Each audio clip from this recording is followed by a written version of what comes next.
নমস্কার, দ্য ওয়ালে আপনাদের স্বাগত। আজকের বিষয়, বাংলাদেশে যাদের 7 খুন মাফ করে দেওয়া হলো। আপনারা ইতিমধ্যে জেনেছেন যে অন্তর্বর্তী সরকার, মোহাম্মদ ইউনূসের সরকার, তারা একটি অর্ডিন্যান্স জারি করেছে, অধ্যাদেশ জারি করেছে। সেই অধ্যাদেশের মূল বিষয় হচ্ছে যে 2024 জুলাই আগস্ট মাসে কোটা বিরোধী আন্দোলনের নামে যারা শেখ হাসিনা সরকারকে উৎখাতের আন্দোলনে নেমেছিলেন, তারা যত যত অপরাধ করেছেন, তার মধ্যে খুন, ধর্ষণ, সরকারি সম্পত্তি বিনষ্ট করা, পুলিশকে মারা, পুলিশকে হত্যা করা, থানা জ্বালিয়ে দেওয়া, ফাঁড়ি জ্বালিয়ে দেওয়া, এই যে যত যা অনাচার অবিচার তারা করেছেন, তাদের কারো বিরুদ্ধে কোনো রকম মামলা মোকদ্দমা হবে না, কারোর কোনো রকম সাজা হবে না। এবং বলা হয়েছে যে ইতিমধ্যে যদি কেউ কারাগারে বা পুলিশ হেফাজতে থেকে থাকে, তাহলে তাদেরকে মুক্ত করে দিতে হবে এবং রাষ্ট্রীয় ঘোষণাপত্র দিয়ে তাদের বিরুদ্ধে মামলা প্রত্যাহার করে নিতে হবে। এইরকম একটি সিদ্ধান্ত একটি রাষ্ট্রে হতে পারে কিনা, এটা মৌলিক প্রশ্ন। মৌলিক প্রশ্ন এই জন্যে যে রাষ্ট্রসংঘের যে মানবাধিকার সনদ, সেই মানবাধিকার সনদে বলা আছে এবং সেই সনদে স্বাক্ষরকারী প্রত্যেকটি দেশকে সেই সনদ মেনে তাদের পদক্ষেপ করতে হয়। তাতে বলা আছে যে প্রত্যেক নাগরিকের ন্যায় বিচার পাওয়ার অধিকার নিশ্চিত করতে হবে। শুধু মানবাধিকার সনদ নয়, পৃথিবীর এমন কোনো সংবিধান নেই যে সংবিধানে ন্যায় বিচার পাওয়ার অধিকারকে নিশ্চিত করা হয়নি। ফলে বাংলাদেশে যে ঘটনা এই অধ্যাদেশ জারির মধ্য দিয়ে হলো, সেটা রাষ্ট্রসংঘের মানবাধিকার সনদের বিরুদ্ধে, সেটা বাংলাদেশের সংবিধান, বিদ্যমান সংবিধানের বিরুদ্ধে। তার কারণ, কোনো নাগরিকের ন্যায় বিচার পাওয়ার অধিকার কখনো কোনো রাষ্ট্র কেড়ে নিতে পারে না। এই মর্মে একেবারে পরিষ্কার রায় আছে বাংলাদেশেরই একাধিক আদালতের, অবশ্যই বাংলাদেশ হাইকোর্ট এবং বাংলাদেশ সুপ্রিম কোর্টেরও রায় আছে। কিন্তু এত কিছুকে উপেক্ষা করে অন্তর্বর্তী সরকার, যাদের মাত্র 2 সপ্তাহ হয়তো আর মেয়াদ আছে, তারা এইরকম একটি অধ্যাদেশ জারি করেছেন। এটা তো বোঝাই যাচ্ছে যে এই সরকারের যারা অন্তরাত্মা, অর্থাৎ বিএনপি, জামায়াতে ইসলামী এবং অন্যান্য ইসলামিক শক্তি এবং জাতীয় নাগরিক পার্টি, যারা বৈষম্য বিরোধী আন্দোলনের নামে ওই সময় গণ অভ্যুত্থানের ডাক দিয়েছিলেন, এই যে শক্তি, তাদের যে কর্মী সমর্থক, তাদের মনোবল চাঙ্গা করা এবং তাদেরকে দুশ্চিন্তা মুক্ত করতেই এইরকম একটি অধ্যাদেশ জারি করা হয়েছে। কোনো সন্দেহ নেই যে অন্তর্বর্তী সরকার এই অধ্যাদেশ জারি করলেও এই অধ্যাদেশের পেছনে বিএনপি এবং জামায়াতে ইসলামী, এনসিপি, তাদের অবশ্যই অবশ্যই সমর্থন, মদত আছে। অন্তত কোনো দল এই ব্যাপারে দ্বিমত পোষণ করেনি, একমাত্র আওয়ামী লীগ ছাড়া, যারা এই নির্বাচনে অংশ নিতে পারছে না। এবং এই দলেরই প্রায় 100 কর্মী 5 আগস্টের পর আন্দোলনকারীদের হাতে নিহত হয়েছেন, বিরোধী রাজনৈতিক দলের হাতে নিহত হয়েছেন, তাদের একাধিক নারী সমর্থক নির্যাতিত হয়েছেন। এছাড়া গণ অভ্যুত্থান চলার সময় আমরা তো নিজেরাও দেখেছি যে কিভাবে বাংলাদেশ টেলিভিশন ভবন পুড়িয়ে দেওয়া হয়েছিল, কিভাবে সেতু ভবন ভাঙচুর করা হয়েছিল, কিভাবে মেট্রো রেলের 3-4টি স্টেশনে ভাঙচুর করা হয়েছিল, তারপরে একাধিক সরকারি প্রতিষ্ঠান, বিশ্ববিদ্যালয়, অসংখ্য সরকারি স্থাপনার উপরে হামলা চালানো হয়। আর বঙ্গবন্ধু শেখ মুজিবুর রহমানের মূর্তি ভাঙা, এটা তো আছেই। শেখ হাসিনার মূর্তি ভাঙা বা তার মুরালকে বিকৃত করা, এসব তো আছেই। কিন্তু সবচেয়ে বড় যে ঘটনাগুলি, সেটি হচ্ছে যে শত শত মানুষকে হত্যা করা হয়েছে। যে হত্যাকাণ্ডের খুনিদের কোনো রকম সাজা হবে না, এটাই এই অর্ডিন্যান্সের শেষ কথা। শুধু একটি ভালো মানুষই করা হয়েছে যে কেউ যদি খুন হয়ে থাকেন, তাহলে তার পরিবার জাতীয় মানবাধিকার কমিশনে তারা গিয়ে দ্বারস্থ হতে পারে এবং জাতীয় মানবাধিকার কমিশন সেই খুনের অভিযোগের তদন্ত করবে। বাংলাদেশের একাধিক বিশিষ্ট আইনজীবী তারা ইতিমধ্যে সংবাদ মাধ্যমকে বলেছেন যে এই ধরনের বিধান একটি হাস্যকর। তার কারণ, জাতীয় মানবাধিকার কমিশনের কোনো খুনের তদন্তের কোনো এখতিয়ার তাদের নেই। তার কারণ, ফৌজদারি দণ্ডবিধি অনুযায়ী এই এখতিয়ার একমাত্র পুলিশের আছে, থানা স্তরের পুলিশের আছে, থানার যারা তদন্তকারী আধিকারিক তাদেরই একমাত্র আছে। কিন্তু অদ্ভুতভাবে বাংলাদেশের বর্তমান অন্তর্বর্তী সরকারের আইন বিশেষজ্ঞরা তারা জাতীয় মানবাধিকার কমিশনের কোর্টে বল ঠেলে দিয়েছেন, যেখান থেকে ন্যায় বিচার পাওয়ার কোনো সুযোগ আছে বলে অনেক বিশিষ্ট আইনজীবী মনে করছেন যে কোনো সুযোগ নেই। এখন এই যে আইনটি হলো, এই আইনটি, এই যে অধ্যাদেশ জারি হলো, এটা আগামী দিনে আইনে পরিণত হবে। যারা জাতীয় সংসদে এরপর প্রতিনিধিত্ব করবেন, যে সংসদে আওয়ামী লীগ থাকবে না, তার কারণ এই নির্বাচনে আওয়ামী লীগকে অংশই নিতে দেওয়া হচ্ছে না, ফলে যে সংসদ গঠিত হবে সেখানে এই আইনটি পাশ হবে। এখন এই আইনটি পাশ হলো, কিন্তু অনেকেই বলছেন যে 1 মাঘে শীত যায় না।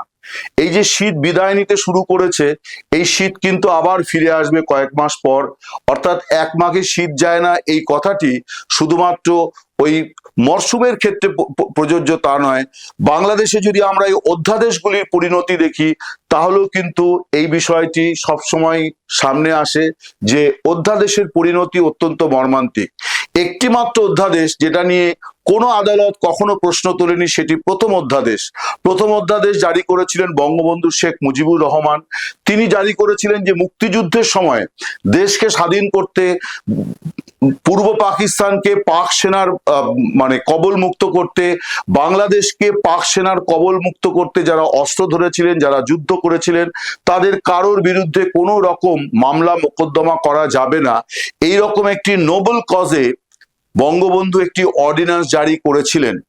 কিন্তু সেই বঙ্গবন্ধু শেখ মুজিবুর রহমান যখন 1975-এর 15ই আগস্ট সেনাবাহিনীর হাতে নিহত হলেন, তার পরবর্তীকালে রাষ্ট্রপতি জিয়াউর রহমান, যিনি বিএনপির প্রতিষ্ঠাতা, তিনি অর্ডিন্যান্স জারি শুধু নয়, তিনি সংসদে সেই অর্ডিন্যান্স পাশ করিয়ে আইন করেই শুধু থামেননি, তিনি এরপর বাংলাদেশ সংবিধানের মধ্যে অন্তর্ভুক্ত করেছিলেন যে বঙ্গবন্ধুর খুনিদের কোনোভাবেই কোনো বিচার করা যাবে না। স্বভাবতই বঙ্গবন্ধুর খুনিরা ছিল স্বঘোষিত, আত্মস্বীকৃত, তারা নিজেরা স্বীকার করেছিল যে তারা বঙ্গবন্ধুর তাকে তারা হত্যা করেছে এবং তার হত্যার ষড়যন্ত্রে তারা জড়িত ছিল। এইভাবে তারা শুধু স্বীকার করে তাই শুধু নয়, তারা বিভিন্ন সরকারি পদে গিয়ে বসেছিল, এমনকি জাতীয় সংসদে বিরোধী নেতার আসনেও বসেছেন বঙ্গবন্ধুর হত্যাকারীদের একজন। একটা দেশ কত নিচে নামতে পারলে, তার রাজনীতি কত নিষ্ঠুর এবং কত নিম্নমানের হতে পারলে এই ধরনের সিদ্ধান্ত হতে পারে, অবাক করা এই ঘটনা, কিন্তু এটাই বাস্তব। কিন্তু যে কথা বলছিলাম যে 1 মাসে শীত যায় না, বাংলাদেশে 21 বছর পর, অর্থাৎ বঙ্গবন্ধু হত্যার 21 বছর পর তার কন্যা শেখ হাসিনা যখন বাংলাদেশের প্রধানমন্ত্রী হলেন, তিনি তখন থেকেই শুরু করেছিলেন যে তার পিতার হত্যাকারীদের বিচার তিনি করবেন। ফলে একটা লম্বা আইনি লড়াই তিনি শুরু করেন এবং সেই আইনি লড়াইয়ে শেষ পর্যন্ত বাংলাদেশের হাইকোর্ট, সুপ্রিম কোর্ট, তারা কিন্তু এই যে জিয়াউর রহমানের সময়ের যে অর্ডিন্যান্স এবং আইন এবং সংবিধানের যে বিধান, এগুলি সবই বেআইনি বলেছিল। তারা একটি লাইন দিয়ে তাদের বক্তব্য বুঝিয়ে দিয়েছিল যে রাষ্ট্রের কোনো অধিকার নেই কারোর ন্যায় বিচার পাওয়ার অধিকারকে বা সুরক্ষাকে কখনো বিঘ্নিত করতে পারে। অর্থাৎ যারই অধিকার বিঘ্নিত হবে তার অধিকার নিশ্চিত করাটাই হচ্ছে রাষ্ট্রের মৌলিক কর্তব্য। ফলে হাইকোর্ট, সুপ্রিম কোর্ট বলেই দিয়েছিল এই ধরনের অর্ডিন্যান্স জারি করে রাষ্ট্র কাউকে নির্দোষ ঘোষণা করতে পারে না। আপনাদের মনে থাকবে অপারেশন ক্লিন হার্টের কথা। ক্লিন হার্টে 2003 সালে যখন খালেদা জিয়ার সরকার, সেই সময় অপরাধ দমনের নামে অনেক বিরোধী দলের নেতা কর্মীদের পুলিশ, সেনাবাহিনীর যৌথ বাহিনী তারা গ্রেপ্তার করে এবং হেফাজতে 40 জনের বেশি মানুষ নিহত হন। সেই ঘটনায় অভিযুক্ত পুলিশ এবং সেনাবাহিনীকে দায় মুক্তি দিতে খালেদা জিয়ার সরকার একটি অর্ডিন্যান্স জারি করেছিলেন। সেই অর্ডিন্যান্সও কিন্তু বাতিল হয়েছিল আদালতে। অর্থাৎ তখনও আদালত একই কথা বলেছিল যে সরকারের কোনো অধিকার নেই কাউকে এইভাবে নির্দোষ প্রমাণ করে দিতে বা নির্দোষ ঘোষণা করে দিতে, কারণ এটা করা মানে হচ্ছে যিনি অপরাধের শিকার হয়েছেন তিনি এবং তার পরিবার, তাদেরকে ন্যায় বিচার থেকে বঞ্চিত করা। আবার সেই একই ঘটনা কিন্তু ঘটতে যাচ্ছে। কথাও ঠিক যে আওয়ামী লীগের সময় তো একটি অর্ডিন্যান্স জারি হয়েছিল, কিন্তু যার সঙ্গে কোনো এই ধরনের ফৌজদারি হত্যাকাণ্ড বা হত্যাকারীদের সুরক্ষা দেওয়ার কোনো সম্পর্ক নেই, সেটি ছিল সম্পূর্ণ একটি প্রশাসনিক বিষয়। কিন্তু দুবার বাংলাদেশ এবং ঘটনাচক্রে দুটি বিএনপির শাসনাধীনে তৈরি অধ্যাদেশ বাংলাদেশ হাইকোর্ট এবং সুপ্রিম কোর্ট কিন্তু বাতিল করেছে। ফলে গতকাল, অর্থাৎ ইউনূস সরকার যে নতুন অধ্যাদেশ জারি করেছে, এই অধ্যাদেশ কতদিন বৈধতা থাকবে, কতদিন এই অধ্যাদেশ জারি থাকবে এবং এটা আদৌ বৈধতা পাবে কিনা, এই প্রশ্ন থেকেই যাচ্ছে। এবং জাতীয় সংসদও যদি এটা পাশ করে দেয়, তারপরেও কিন্তু দেখা যেতে পারে যে আদালতের এই ধরনের অর্ডিন্যান্সের পরিণতি কি হয়। অতীতের দুটি ঘটনা থেকে বোঝা যাচ্ছে যে আদালতও এই অর্ডিন্যান্স বা এইভাবে দায় মুক্তির সুরক্ষা দিতে কখনোই সম্মত হবে না। ফলে আজ যারা মনে করছে যে আমরা এই অপরাধগুলি করেছিলাম কিন্তু আমাদের কোনো বিচার হবে না, তাদের এই খুশি বা স্বস্তি এটা নিতান্তই সাময়িক এবং এটা নিতান্তই একটি নির্বাচনী উপহার বলা চলে। কিন্তু এই ধরনের অর্ডিন্যান্স জারি করা এবং এই যে সংস্কৃতি বাংলাদেশে, এইটা কিন্তু আরো বেশি ভয়ঙ্কর যে গণহত্যাকারী, গণ অশান্তি তৈরি করা, গণহিংসার যারা কারিগর, তাদেরকে আইনি সুরক্ষা দিয়ে সরকার তাদেরকে দায়মুক্ত করছে, তাদের নির্দোষ প্রমাণ করছে। এই দৃষ্টান্ত কিন্তু গোটা পৃথিবীতে বিরলই বলা চলে। বাংলাদেশে গত 55 বছর ধরে দফায় দফায় এই দায়মুক্তি এবং দায়মুক্তির রাজনীতি চলেছে।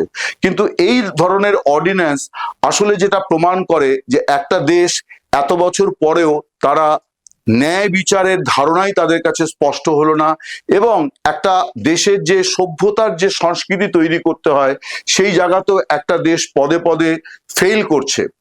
এই ঘটনা আরো প্রমাণ করে যে অন্তর্বর্তী সরকার তারা কিভাবে তাদের জন্মলগ্নের মুহূর্তে যে ঘটনাগুলি ঘটেছিল বাংলাদেশে, সেই অপরাধীদের তারা সুরক্ষা দিচ্ছে এবং যে কারণে আওয়ামী লীগ এবং তার সহযোগী দলগুলি বারবার বলছে যে এই অর্ডিন্যান্স আসলে ইউনূস বাহিনীর 7 খুন মাফ করার দৃষ্টান্ত। নমস্কার, শুভরাত্রি, সকলে ভালো থাকবেন।